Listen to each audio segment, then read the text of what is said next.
जय हिंद मेरे सभी दोस्तों। हम बात कर रहे थे राजस्थान की प्राचीन सभ्यताओं की, जिसके अंदर मैंने 2 वीडियो बना दिए और हमने उसके अंदर हड़प्पा, कालीबंगा, कालीबंगा सभ्यता, आहड़ सभ्यता, बागोर, तिलवाड़ा और ऐसी सभ्यताओं की हमने चर्चा कर ली है। आज प्राचीन सभ्यताओं का तीसरा वीडियो है। इसके अंदर जो बाकी की सभ्यता रह गई है हम उनकी चर्चा करेंगे। एक बार हम थोड़ा सा रिवीजन कर लेते हैं, हमने क्या क्या पढ़ा था। सबसे पहले वीडियो में हमने पढ़ा था पूरा पाषाण काल, जिसके अंदर हमने 2 सभ्यताएं मुख्य तौर पर पढ़ी थी, बागोर और तिलवाड़ा। बागोर सभ्यता भीलवाड़ा के अंदर हमें प्राप्त हुई थी, कोठारी नदी के अंदर प्राप्त हुई थी। इसकी खोज वीरेंद्रनाथ मिश्र ने की थी। क्या क्या यहाँ से साक्ष्य मिलते हैं हमें? हमें यहाँ से साक्ष्य मिला था, कृषि के साक्ष्य मिलते, पशुपालन के साक्ष्य मिले थे। एक सुई मिली थी छेद वाली, जो तांबे की बनी हुई थी। और लघु पाषाण उपकरण मिले जिन्हें माइक्रोलिथिक कहा गया है। फिर हमने तिलवाड़ा की बात की है। तिलवाड़ा सभ्यता बाड़मेर में थी, ये लूणी नदी के किनारे थी। यहाँ से हमें क्या क्या साक्ष्य प्राप्त हुए थे? तो यहाँ से हमें सबसे पहले तो हमें वही कृषि और पशुपालन के साक्ष्य मिलते हैं। एक अग्निकुंड मिलता है जो अलग था बांगो सभ्यता से। फिर हमने बात की थी और कौन कौन सी सभ्यताएं थी, तो डीडवाना और जायल जो सभ्यता थी पूरा पाषाण काल की, नागौर में थी। फिर हमने बात की एक और कौन सी थी, बूढ़ा पुष्कर जो अजमेर में थी। इसके बाद में हम सीधा बात करने आ गए थे कालीबंगा सभ्यता की। कालीबंगा जो सभ्यता थी, कालीबंगा सभ्यता गंगानगर हनुमानगढ़ के अंदर है, घग्गर नदी के किनारे। हमने पूरी चर्चा की उसकी। तो दोस्तों इस तरह से हमने लगभग लगभग इनकी चर्चा कर ली है। अब हम आज तीसरी क्लास है आज हमारी, और हम इसके अंदर बात करेंगे बाकी की जो बची हुई सभ्यता है उनकी। तो शुरू करेंगे हम गणेश सभ्यता से। गणेश सभ्यता एक इम्पोर्टेंट सभ्यता है। तो दोस्तों शुरू करते हैं।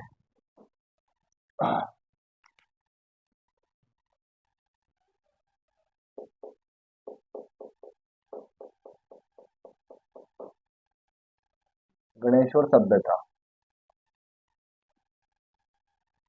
दोस्तों ये थोड़ी महत्वपूर्ण सभ्यता रहेगी पढ़ने में।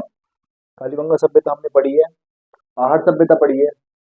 वो दोनों बहुत जरूरी थी, बहुत इंपॉर्टेंट थी। उसी तरह ये भी थोड़ी सी इंपॉर्टेंट है। इसके अंदर से क्या क्या क्वेश्चन बनते हैं और क्या क्या जानकारी हमें इसके बारे में पता है, चलिए उन पर चर्चा करते हैं। सबसे पहले तो जैसे हमने सभी सभ्यताओं की बात की, कौन सी नदी के किनारे ये विकसित हुई है? तो उसका नाम है कांतली। कांतली नदी, कांतली नदी के किनारे विकसित हुई है। अब जगह पूछ ली कौन सी जगह विकसित हुई है, तो दोस्तों ये विकसित हुई है सीकर के अंदर। सीकर में जगह पड़ती है नीम का थाना। शायद अब तो ये जिला बन गया होगा अलग से। बात तो चल रही थी जिला बनने की। हाँ ये जिला बन गया दोस्तों, अभी अलग से जिला बन गया। तो हम जब नई जो इतिहास वाली बुक्स आएगी उसके अंदर जो गणेश और सभ्यता है वो सीकर ना होकर के नीम का थाना में हमें पढ़ने को मिलेगी। पर अभी हम दोनों ही पढ़ लेते हैं, क्या पता एक दिन अगर सीकर को सही मान ले तो। ठीक है दोस्तों, इसके बाद हम बात करेंगे इसकी खोज कब की गई। इसकी खोज 1972 के अंदर बहुत ही अच्छे इतिहासकार रहे हैं। राजस्थान की बहुत सारी सभ्यताएं रही है जिनके उत्खनन में, जिनकी खोज में उनका योगदान रहा है, रतन चंद्र अग्रवाल।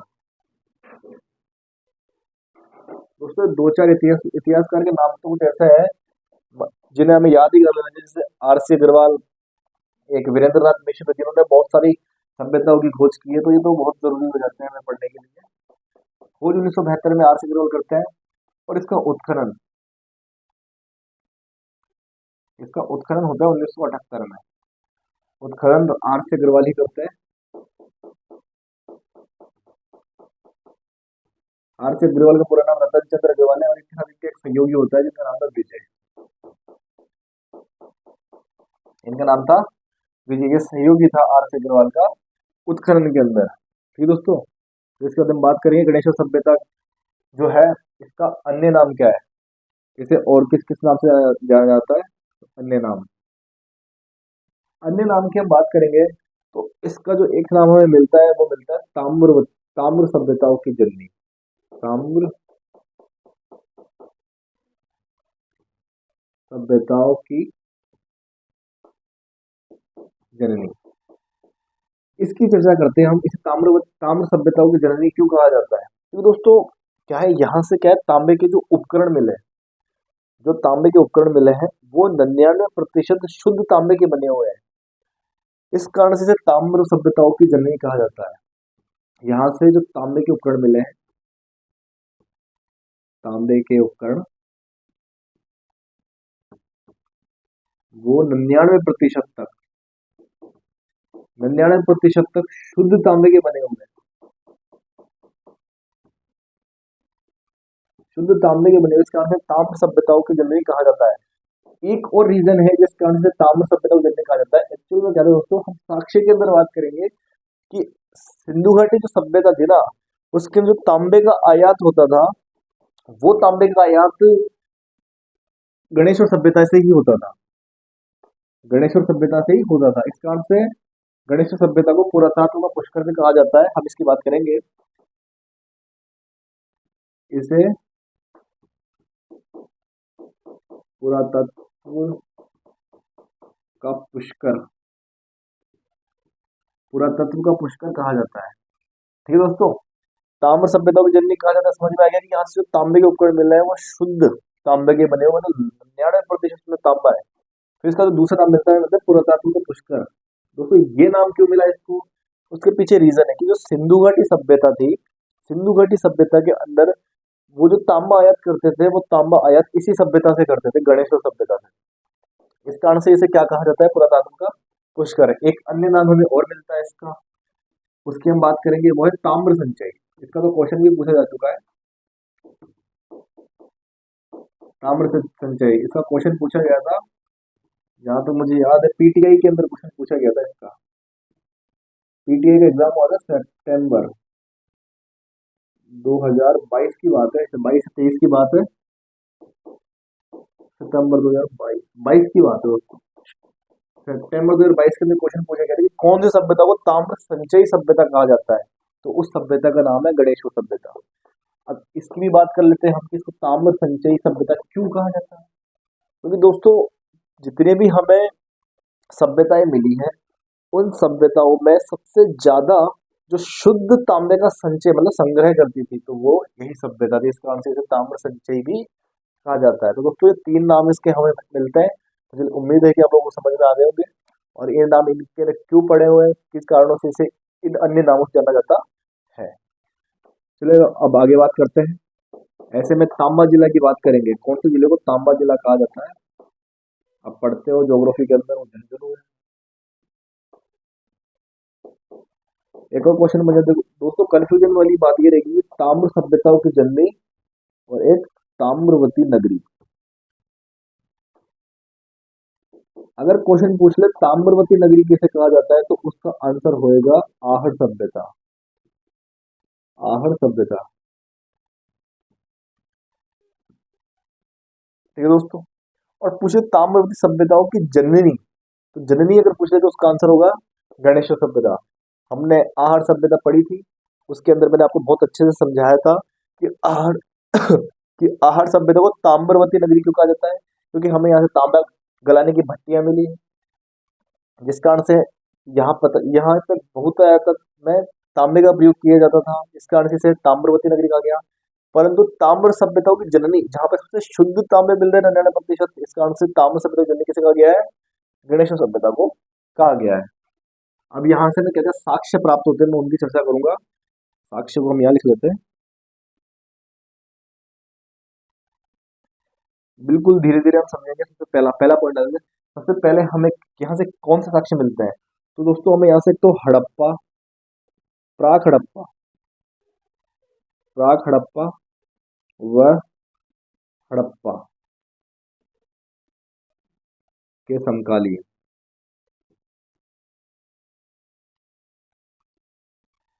प्राक हड़प्पा व हड़प्पा के समकालीन हमें यहाँ से अवशेष प्राप्त होते हैं। कोई नई बात नहीं है दोस्तों, देखिए ये साक्ष्य हमें कालीबंगा सभ्यता से प्राप्त हो रहा है। तो जानकारी है जो हमें रखनी है, कौन सी जगह से क्वेश्चन बनेगा वो मैं आपको बता दूंगा। एक दोस्तों मजे वाली बात ये है कि यहाँ से हमें मकान मिलते हैं, मकानों के साक्ष्य मिलते हैं, मंदिरों के साक्ष्य मिलते हैं, साक्ष्य मिलते हैं, पुल के साक्ष्य मिलते हैं। और सबसे खास बात ये कि जितने भी साक्ष्य मिलते हैं सब किसके बने हुए हैं, पत्थर के बने हुए हैं। तो पत्थर के बने हुए हैं। क्वेश्चन बन सकते हैं पत्थरों के बने मकान कहाँ से मिलते हैं, उसका आंसर है गणेशवर सभ्यता। पत्थरों के मकान, पत्थरों के पुल कहाँ से मिलते हैं, तो उसका आंसर बनेगा गणेशवर सभ्यता। इनके क्वेश्चन बन जाते हैं। ठीक है दोस्तों, आगे चर्चा करते हैं। हमें यहाँ से एक मछली पकड़ने का कांटा मिला। मछली पकड़ने का कांटा, एक मछली पकड़ने का कांटा मिला हुआ है। ठीक है दोस्तों, क्या ये भी पत्थर का बना हुआ है? नहीं दोस्तों, ये तांबे का बना हुआ है। तो मछली पकड़ने का कांटा हमें कहाँ से प्राप्त होता है? गणेशवर सभ्यता से। किसका बना हुआ है? तांबे का बना हुआ है। फिर हम आगे बात करते हैं। हमें यहाँ से एक दोहरी पिन मिली है। दोहरी दोहरी पिने प्राप्त होती है हमें यहाँ से। ठीक दोस्तों, और ऐसी की ऐसी पिने हमें मध्य एशिया से भी प्राप्त होती है। मध्य एशिया से, तो कहीं ना कहीं इसका जो संबंध रहा है वो मध्य एशिया से भी रहा है। शायद ये मध्य एशिया से व्यापार वगैरह करते होंगे। ठीक है दोस्तों, एक ये चीज हमें प्राप्त होती है। फिर इसके बाद हम बात करेंगे हमें यहाँ से और क्या प्राप्त होता है। हमें यहाँ से तराशे प्राप्त होते हैं।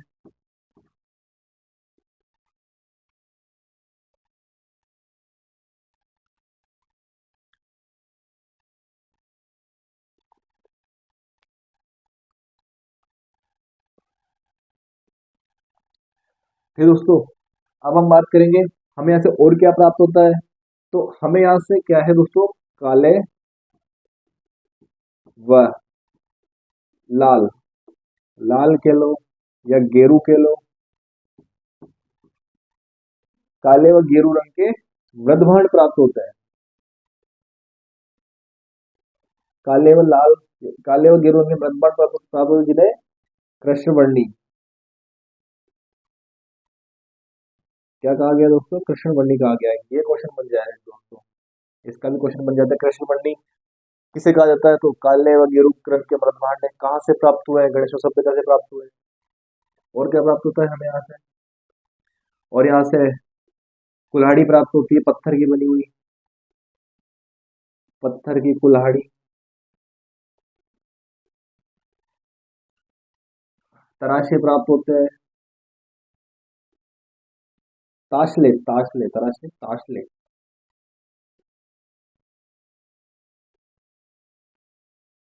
पत्थर की कुल्हाड़ी और ताशले प्राप्त होते हैं।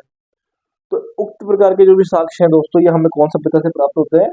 गणेशवर सभ्यता से प्राप्त होते हैं। देखिए दोस्तों, क्वेश्चन कौन कौन सा बन सकता है? क्वेश्चन ये वाले बनते हैं, कहाँ पे दिख रहा है, खोज कौन करता है, अन्य नाम क्या है, मछली पकड़ने का कांटा कहाँ से मिला है, दोहरी है, पिने कहाँ से मिली है।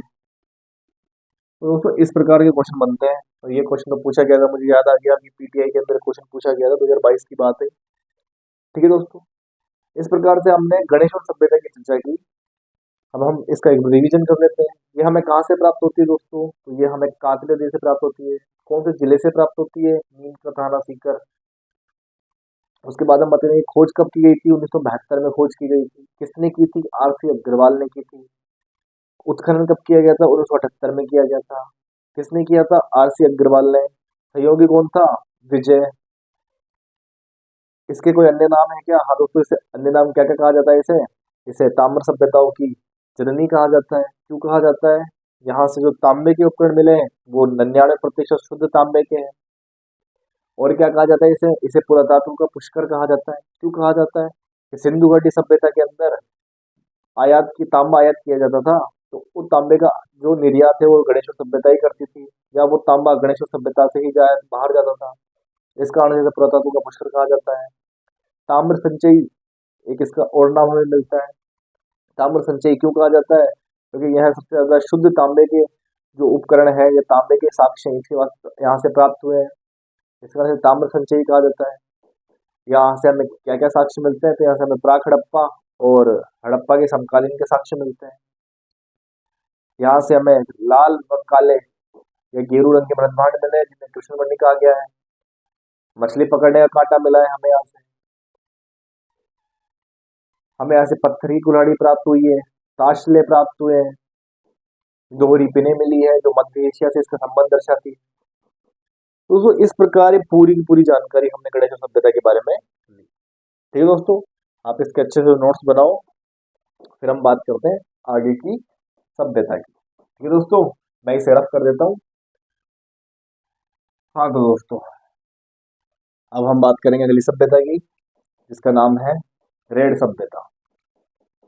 गणेश सभ्यता हमने पढ़ ली है, अब हम रेड सभ्यता की बात करेंगे। रेड सभ्यता,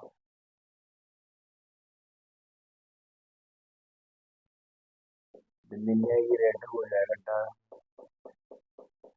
रेड सभ्यता ज्यादा बड़ी सभ्यता नहीं है, छोटी सी सभ्यता है बस, फिर भी हमें थोड़ी बहुत जानकारी होनी चाहिए इसके बारे में क्या इंपॉर्टेंट है। हाँ तो ये जो सभ्यता है कौन सी नदी किनारे पे मिलती है हमें, तो ये हमें सब मिलती है डील नदी के किनारे। डील नदी के किनारे कहाँ से प्राप्त होती है, तो टोंक से हमें ये प्राप्त होती है। कहाँ से प्राप्त होती है, टोंक से प्राप्त होती है। डील नदी किनारे प्राप्त हुई है, टोंक से हमें ये सभ्यता प्राप्त होती है। इसका उत्खनन कब किया गया था, का जो उत्खनन है वो 1938 के अंदर केदारनाथपुरी द्वारा किया गया था। केदारनाथपुरी, केदारनाथपुरी 1938 के अंदर इसका उत्खनन करते हैं। यहाँ से हमें साक्ष्य क्या क्या प्राप्त होते हैं हम उसकी चर्चा करेंगे। सबसे पहले तो उस पर इम्पोर्टेंट बात है इसकी, जिससे क्वेश्चन बनता है, यहाँ से हमें 3075 सिक्के प्राप्त हुए, जिन्हें पंचमार्क सिक्का या आहत मुद्राएं, पंचमार्क सिक्के या आहत मुद्राएं कहा गया है। ठीक है दोस्तों, इस कारण से इसे क्या कहा जाता है, प्राचीन भारत का टाटा नगर।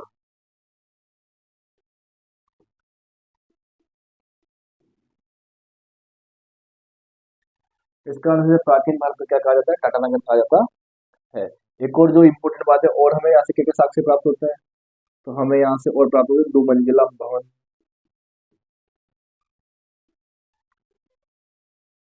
हमें यहाँ से 2 मंजिला भवन प्राप्त होते हैं, खिलौने प्राप्त होते हैं।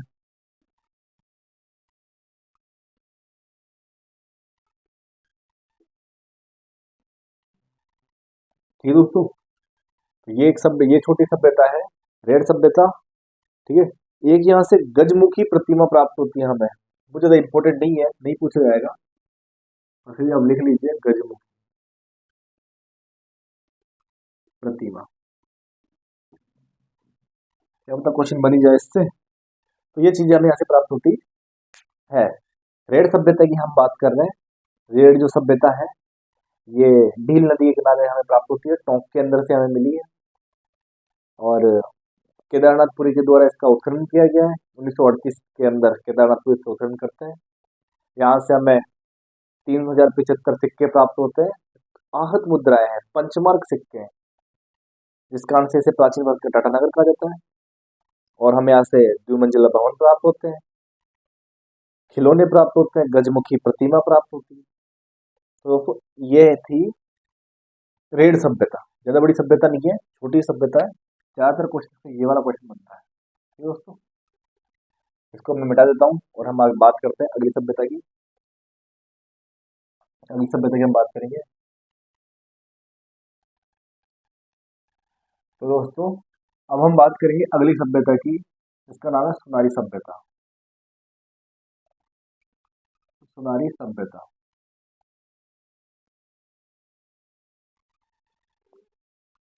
सुनारी सभ्यता जो है ये हमें कांसी नदी के किनारे ही हमें प्राप्त होती है। कातली नदी। गणेश सभ्यता भी हमें कातली नदी के किनारे प्राप्त हुई थी, और सुनारी सभ्यता भी कातली नदी के किनारे प्राप्त हो रही है। अंतर सिर्फ इतना ही, गणेश सभ्यता जो थी वो नीम का थड़ा सीकर के अंदर हमें प्राप्त हो रही है, और जो सुनारी सभ्यता है ये झुंझुनू में हमें प्राप्त होती है।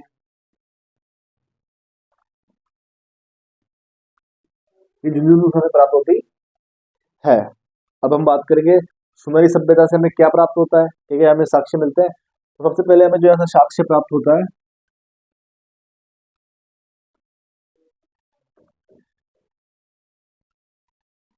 सबसे पहले जो हमें यहाँ से प्राप्त होता है वो है, ये लोग चावल का प्रयोग नहीं करते थे।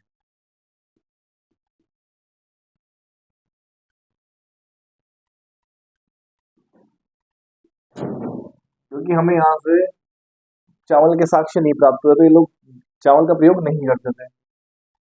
ये लोग घोड़े से रथ को खींचते थे।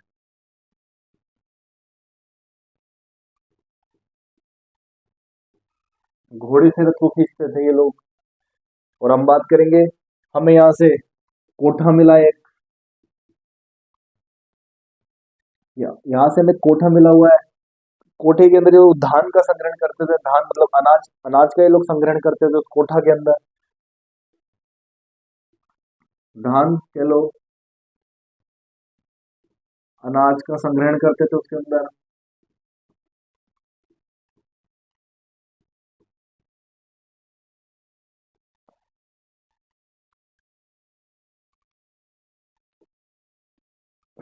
यहाँ से हमें लोहे की भट्टियां मिलती है, लोहा गलाने की भट्टियां।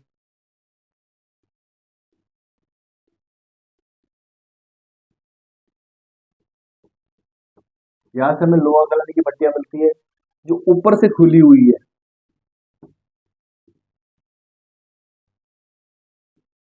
ऊपर से खुली हुई है, और ऊपर से उसके ऊपर धोकड़ियां लगाई हुई है।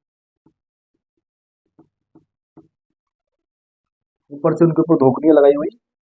तो दोस्तों इस प्रकार सुनारी सभ्यता की हमें ये जानकारियां प्राप्त होती है। दोस्तों सुनारी सभ्यता कांती नदी किनारे है, गणेश सभ्यता भी कांती नदी किनारे थी।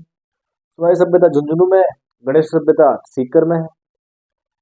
सुनारी सभ्यता से हमें रत- ये पता चलता है कि वो लोग चावल का प्रयोग नहीं करते थे, धान का प्रयोग करते थे। और धान का वो संग्रहण करने के लिए कोठा का इस्तेमाल किया करते थे। कोठा कहते होंगे उस चीज को जिसके अंदर वो धान का संग्रहण करते थे। देखो दोस्तों कितने एडवांस वो लोग थे। हमें एक चीज और पता चलती कि वो लोग घोड़े से रथ को खींचते थे। गाय या बैल का वो प्रयोग नहीं करते थे, बैल का या और किसी जानवर का, घोड़े का प्रयोग करते थे। लोहा गलाने की भट्टियां मिली हुई है जो ऊपर से खुली हुई है, और ऊपर से खुलने के कारण उसके अंदर धोकड़ियां लगाई हुई है। इस प्रकार से दोस्तों हमें सारी सभ्यता की जानकारी प्राप्त होती है। अब हम बात करेंगे अगली सभ्यता की। मैं इसे रख कर देता हूँ।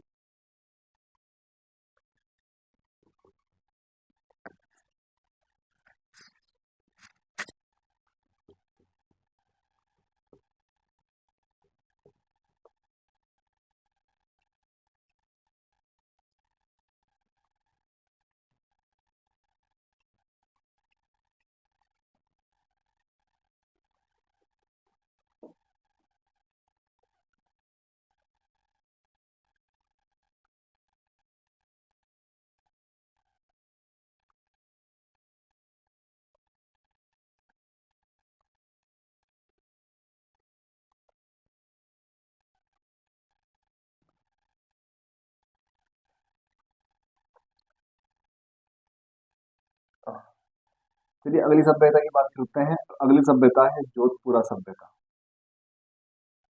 जोधपुरा सभ्यता। दोस्तों जोधपुर सभ्यता नहीं है, जोधपुरा सभ्यता है। ठीक है दोस्तों, तो इसकी हम बात करते हैं। पहले मैं आप लोगों को बता देता हूँ कहाँ से हमें प्राप्त होती है। दोस्तों जोधपुरा सभ्यता है साबी नदी से हमें प्राप्त होती है। और कौन से जिले से प्राप्त होती है, तो जयपुर से हमें प्राप्त होती है। यहाँ से हमें क्या क्या प्राप्त होता है दोस्तों, हमें यहाँ से लोहा गलाने की भट्टियां मिली हुई है, और हमें यहाँ से डिश ऑन स्टैंड मिलता है, मतलब डिश और उसका स्टैंड हमें यहाँ से प्राप्त होता है। हमें यहाँ से लोहा गलाने की भट्टी तो मिलती है और उसके साथ साथ हमें फर्नेस भी मिलते हैं। फर्नेस की हम बात करेंगे, फर्नेस क्या होता है? फर्नेस को जब भी लोहा गलाने में उसको ठंडा करते थे तो फर्नेस के अंदर ठंडा किया करते थे। यहाँ से हमें कुषाण कालीन, सॉरी दोस्तों, शुंग कालीन व मौर्य काल के सभ्यता की जानकारी मिलती है, समय की जानकारी मिलती है। तो चलो दोस्तों इसकी बात करते हैं हम। जोधपुरा सभ्यता जो है साबी नदी किनारे है। साबी नदी कहाँ कहाँ पर है? तो दोस्तों ये जयपुर में है। यहाँ से हमें क्या क्या साक्ष्य प्राप्त होते हैं उसकी भी हम चर्चा करेंगे। दोस्तों यहाँ से हमें जो सबसे पहले प्राप्त हो लोहा गलाने की भट्टी मिली है।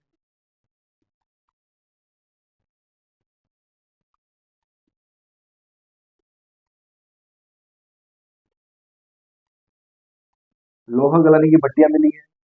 दोस्तों लोहा गलाने की जो भट्टियां है इसके अंदर ये लोग लोहा गलाते थे और जब लोहा पिघल जाता था या गर्म हो जाता था, उसको क्या करते थे? फर्नेस नाम की इनके पास में एक चीज हुआ करती थी, फर्नेस। उस फर्नेस के अंदर ही उसको ठंडा करते थे। ठीक है दोस्तों, फिर हम बात करते हैं आगे। और हमें ऐसे क्या प्राप्त होता है? हमें ऐसे डिश ऑन स्टैंड प्राप्त होता है।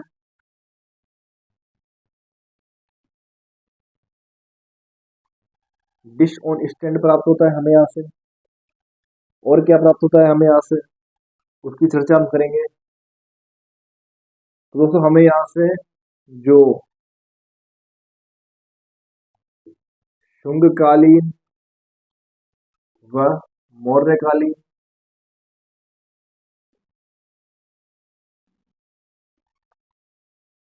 समय के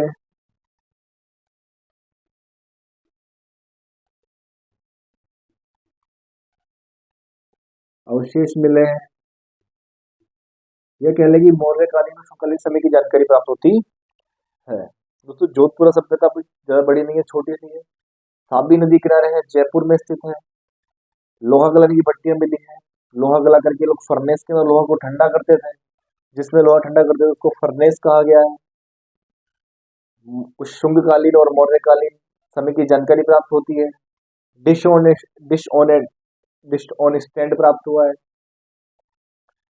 तो ये सारी जानकारी हमें जोधपुर सभ्यता से प्राप्त होती है। तो दोस्तों हम आगे बात करेंगे अब अगली सभ्यता की हमारी। मैं इसे रफ कर देता हूँ।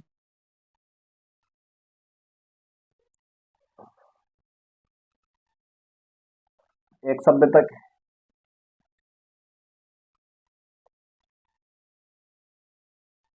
अब हम बात करेंगे अगली अगली सभ्यता की। तो उसका नाम है नगरी, नगरी सभ्यता।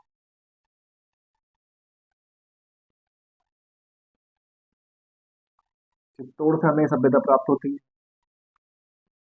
इसका हमें बहुत छोटी सभ्यता है, हम उसकी चर्चा फटाफट कर लेते हैं। इसका जो अन्य नाम है वो है मध्यमिका।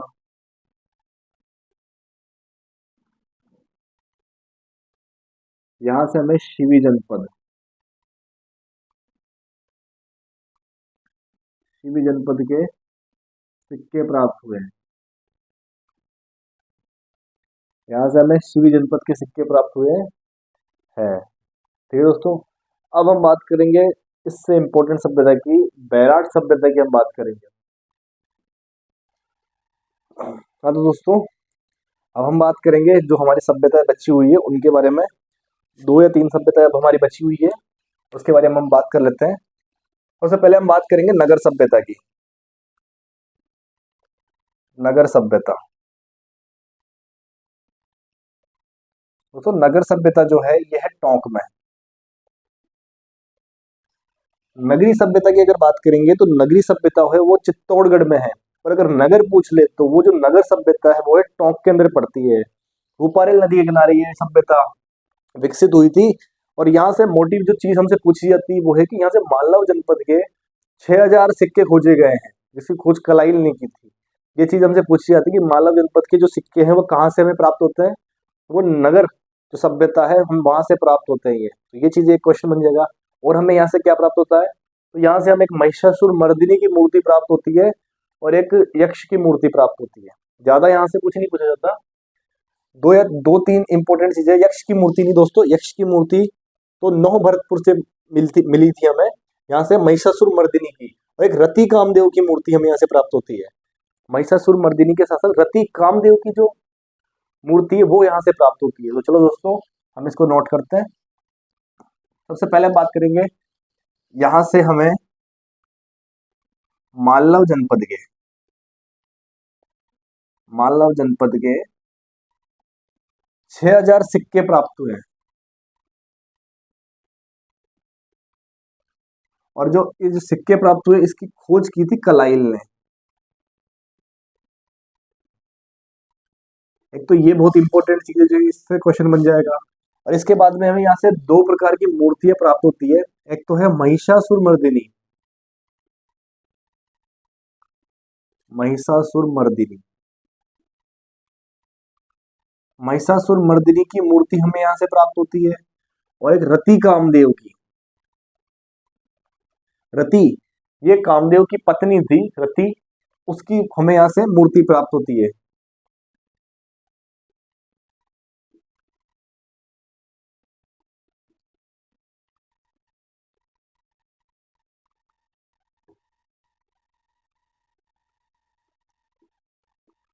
मूर्ति प्राप्त होती है। ठीक है दोस्तों, एक छोटी सी सभ्यता है, इसके बारे में जो क्वेश्चन बनेगा वो यहाँ से बनेगा कि जो नगर सभ्यता है ये कौन सी नदी के किनारे है। दोस्तों ये भी नोट करो। दोस्तों इसका जो एक अन्य नाम है, इसका जो अन्य नाम है वो है खेड़ा सभ्यता।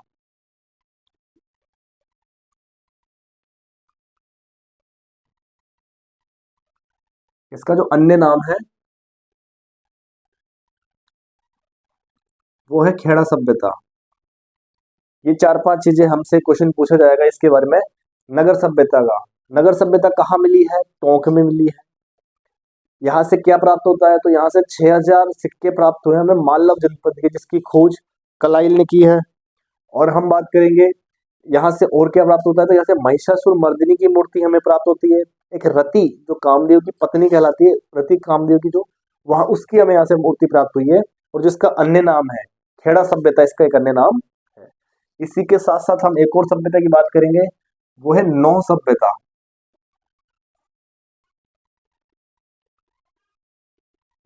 नौ सभ्यता दोस्तों, नौ सभ्यता कहाँ से प्राप्त हुई है? तो ये हमें भरतपुर से प्राप्त होती है, रूपारेल नदी के किनारे। भरतपुर में एक नदी बहती है रूपारेल नदी। आप जब राजस्थान की ज्योग्राफी पढ़ोगे तब आप उसमें नदियों वाला एक टॉपिक आता है, उसके अंदर जब आप रूपारेल नदी पढ़ोगे, वो रूपारेल नदी है, उसी के किनारे सभ्यता विकसित हुई थी भरतपुर में। भरतपुर में कौन सी नदी किनारे? रूपारेल नदी किनारे।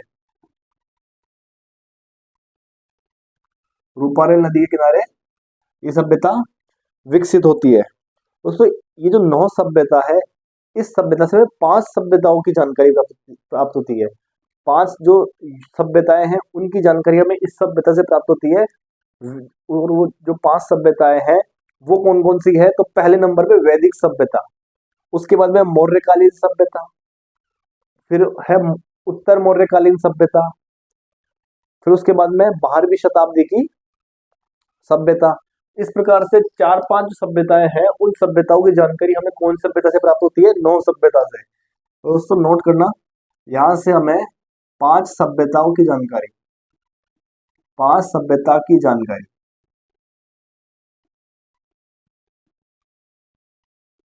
यहां से कितनी सभ्यताओं की जानकारी प्राप्त होती है? यहां से हमें 5 सभ्यताओं की जानकारी प्राप्त होती है, 9 सभ्यता से। ठीक है दोस्तों, और यहां से हमें क्या प्राप्त होता है? तो यहां से हमें प्राप्त होता है पक्षी चित्रित ईंटें। पक्षी चित्रित ईंटें पूछ लिया जाता है कि भाई पक्षी चित्रित ईंटें कहां से प्राप्त हुई है, तो उसका आंसर आएगा नौ सभ्यता। और पूछ ले कि अलंकृत ईंटें कहां से प्राप्त हुई है, तो जब हमने कालीबंगा सभ्यता पढ़ा था तो कालीबंगा सभ्यता में हमने इस चीज की चर्चा की थी कि वहां से कच्ची ईंटें प्राप्त हुई है, परंतु वह पक्ष अलंकृत है, उसके ऊपर फूल पत्ती इनकी आकृतियां बनी हुई थी, इस कारण से इतिहासकारों ने अलंकृत ईंटें कहा। यहाँ पे भी ईंटों के ऊपर आकृतियां बनी हुई है, पर वो पक्षी की आकृतियां बनी हुई है, इस कारण से यहाँ पे पक्षी चित्रित ईंटें हमें यहाँ से प्राप्त होती है। एक हमें यहाँ से यक्ष की मूर्ति प्राप्त होती है, 1.5 मीटर की यक्ष की मूर्ति। मैंने गलती से नगर सभ्यता में यक्ष की मूर्ति बता दिया था, यक्ष की मूर्ति नहीं हो, रति कामदेव की जो पत्नी उसकी मूर्ति है, महिषासुर मर्दिनी की मूर्ति है। यक्ष की जो मूर्ति है वो हमें कहां से प्राप्त होती है, नौ सभ्यता से हमें वो प्राप्त होती है। और इस मूर्ति को क्या कहा जाता है, जाख बाबा। इस मूर्ति को क्या कहा गया, जाख बाबा। तो पूछ रहा था कि जाख बाबा की मूर्ति कहां से प्राप्त हुई है, तो जाख बाबा की जो मूर्ति है वो हमें नौ सभ्यता से प्राप्त हुई है, जो कि भरतपुर में है, रूपारेल नदी के किनारे। एक इसके अंदर है वैदिक सभ्यता के, वैदिक सभ्यता की हमें यहाँ पे जानकारी प्राप्त होती है, वैदिक सभ्यता की जानकारी। दोस्तों ये इस प्रकार से हमने दो सभ्यताएं पढ़ी है, ज्यादा बड़ी नहीं है, छोटी छोटी सभ्यताएं हैं। इनसे क्वेश्चन पूछ लिया जाता है कि जो नगर सभ्यता है कहाँ स्थित है, कहाँ विकसित हुई, टोंक में विकसित हुई। इसका अन्य नाम क्या है, इसका अन्य नाम खेड़ा सभ्यता है। यहाँ से मालव जनपद के 6000 सिक्के प्राप्त हुए हैं और इसकी खोज कलाइल ने की थी। और क्या प्राप्त हुआ है, वहां से महिषासुर मर्दिनी की मूर्ति प्राप्त हुई है, रति की मूर्ति प्राप्त हुई है। फिर हमने बात की नौ सभ्यता की, जो भरतपुर में स्थित है। कौन सी नदी किनारे, रूपारेल नदी के किनारे स्थित है। कितनी सभ्यताओं की जानकारी बनती है, तो 5 सभ्यताओं की जानकारी बनती है। और क्या क्या प्राप्त हुआ, तो पक्षी चित्रित ईंटें प्राप्त हुई है। और बात करेंगे तो यहाँ से हमें एक यक्ष की मूर्ति प्राप्त हुई है, जिसे जाख बाबा कहा गया है। तो इस तरह से दोस्तों हमने इन सभ्यताओं की आज चर्चा की। एक बार हम रिवीजन करेंगे कि हमने किस किस सभ्यताओं की चर्चा की।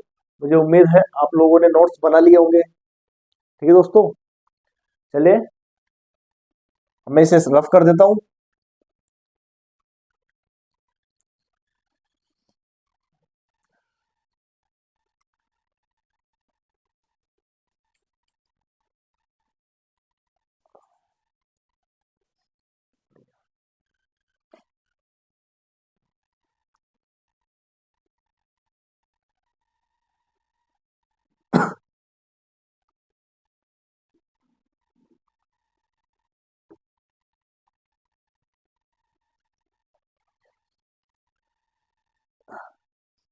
हाँ तो दोस्तों, इस प्रकार हमने राजस्थान की जो सभ्यता है उनकी चर्चा की।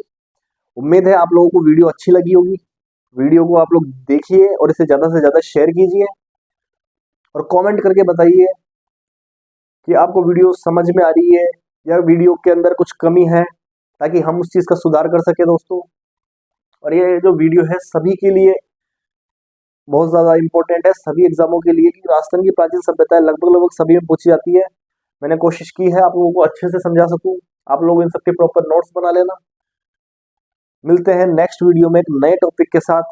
तब तक के लिए जय हिंद, जय भारत।